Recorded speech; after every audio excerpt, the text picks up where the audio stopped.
Състезател на Клил се оттегли в последния момент. Така че ще видим един матч в категория муха. Предполагам, че няма да бъде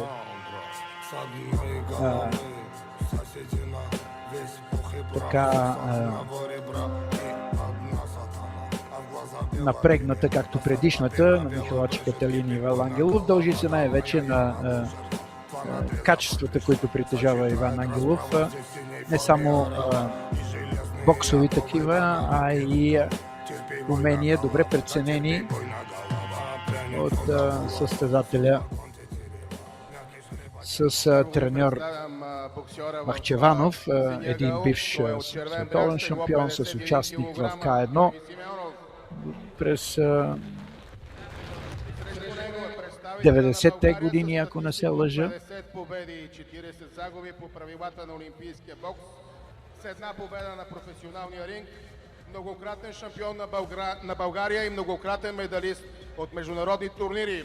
Висок 160 см, с лично тегло 51 кг. Моля вашите аплодисменти за Илия Калчев. Илия Калчев, видяхте каква скромна биография има Илия Калчев. Скромна в кавички, разбира се. Той е с една поредица победи в аматьорския бокс при юношите.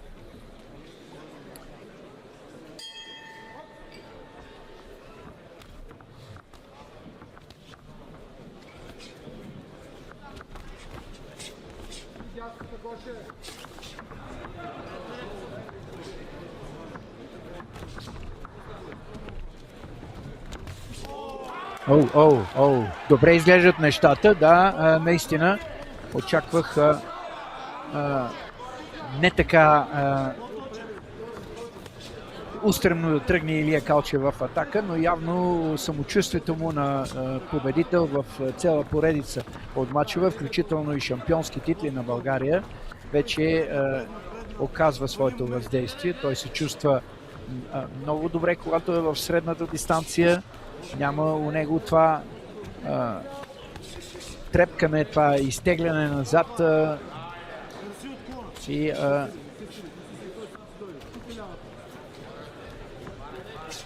не съм сигурен Георги Семенов дали ще успее да преодолее тази първоначална криза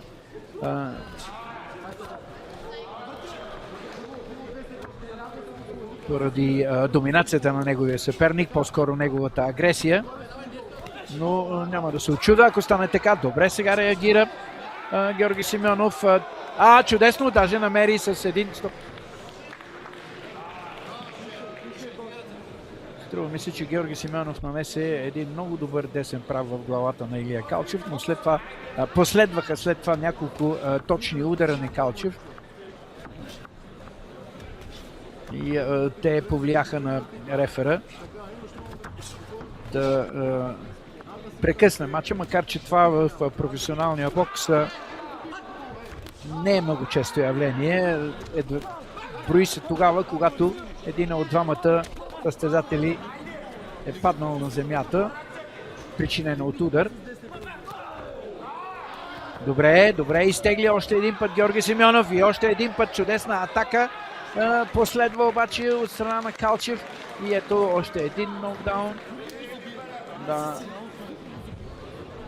Всяка вероятност този рефер е свикнал да прекъсва мачовете, така както при боксерите на олимпийския ринг. Добре се изтегля назад. Демонстрирали една чудесна класа на Илия Калчев, това трябва да му го признаем. Вижте как се изтегля назад и отново всичко това с удар. Да, този път е замаян. Мисля, че да. Трябваше да спре. Оцели го много яко с своето дясно кроше. Калчев при това именно момент, когато